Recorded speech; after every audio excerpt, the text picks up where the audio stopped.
Harry Potter lived with people who didn't like him. Uncle Vernon, Aunt Petunia, and their spoiled son, Dudley. They made sure he knew he wasn't welcome.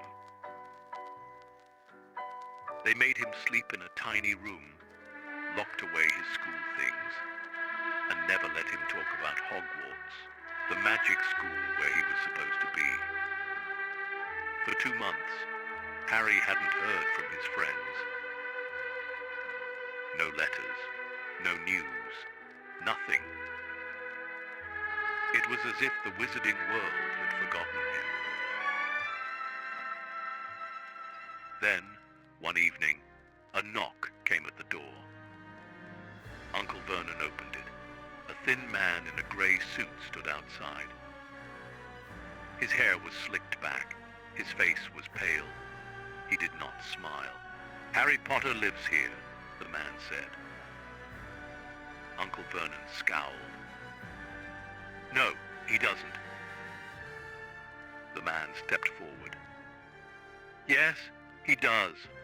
A gust of wind blew through the house. The lights flickered. Harry, watching from the stairs, felt a chill.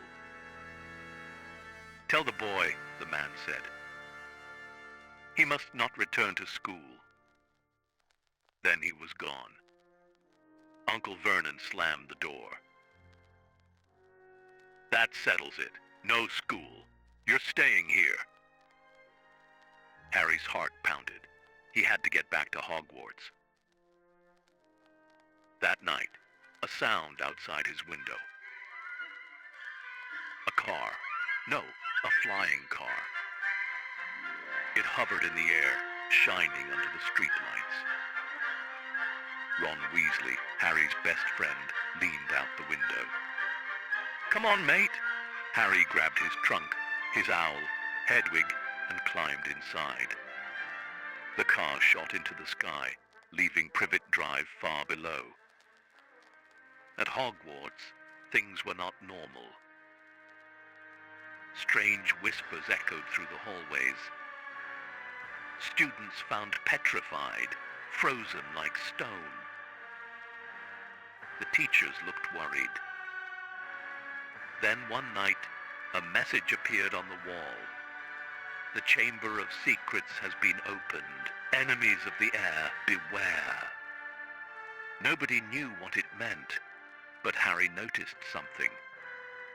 Every student who had been attacked was a Muggle-born, witches and wizards born to non-magic families. People started whispering about the heir of Slytherin. A powerful wizard, long ago, had built a secret chamber in the school.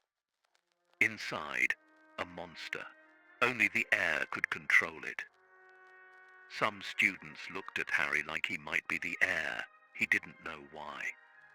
Until one day, in the hallway, he heard something. Kill, tear, rip. A voice, a cold, slithering voice, but nobody else heard it. Harry followed the sound. It led to the message on the wall. Below it, a cat, stiff as stone. People stared. "Potter was there first," someone said. Whispers spread. Some students thought Harry was behind the attacks. But Harry had no idea what was happening. Things got worse. Another student was attacked. Then another. Harry, Ron, and Hermione Granger, their smartest friend, searched for clues.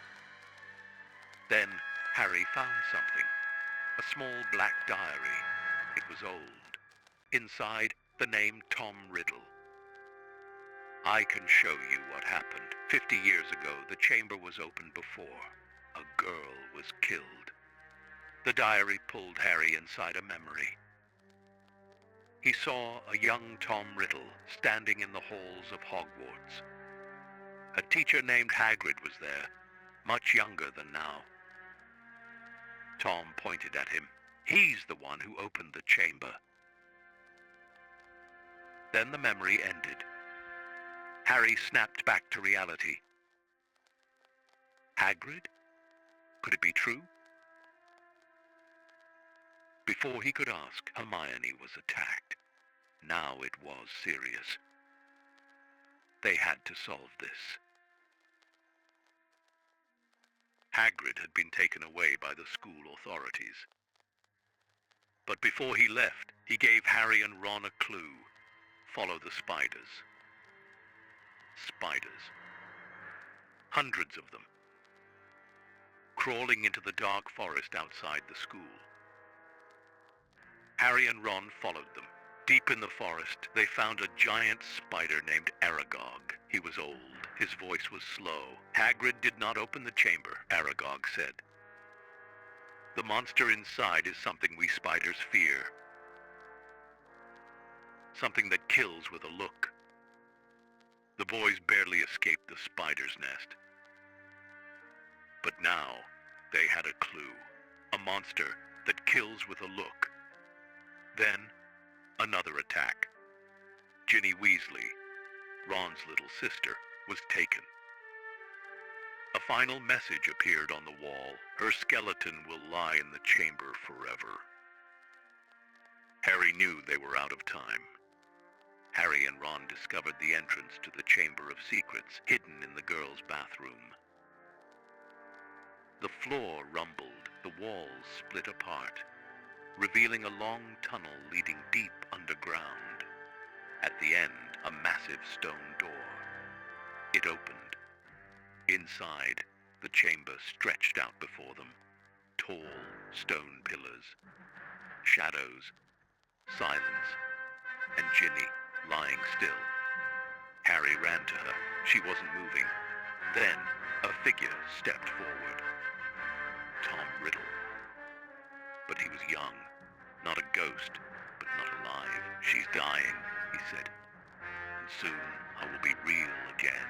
Harry didn't understand, but Riddle explained. Ginny wrote in my diary. She told me her fears, her secrets. She trusted me. And the more she did, the stronger I became. I fed on her soul. Harry clenched his fists. You're the heir of Slytherin. Riddle smiled. Yes. Then he called the monster. A basilisk. A massive snake, slithered from the shadows. Its yellow eyes gleamed. One look, and Harry would die. The snake lunged, but something swooped down. A bird, Fawkes, the phoenix. It clawed at the basilisk's eyes, blinding it. A sword. The basilisk struck again. Harry dodged and swung the sword. Steel met flesh. The monster collapsed. Dead.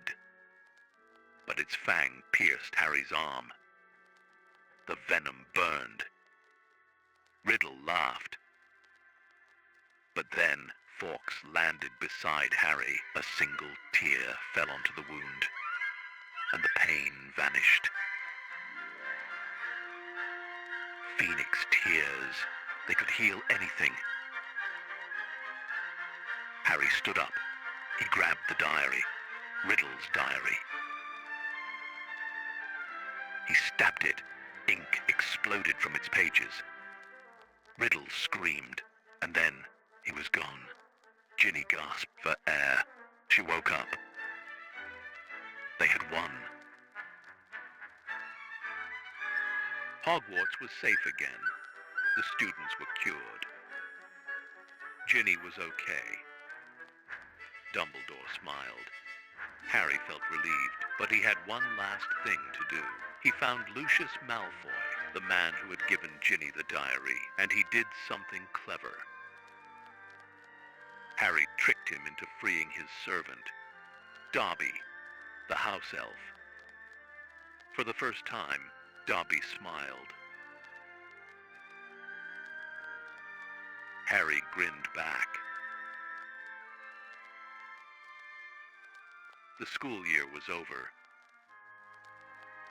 But he knew one thing for sure. Hogwarts was now his home.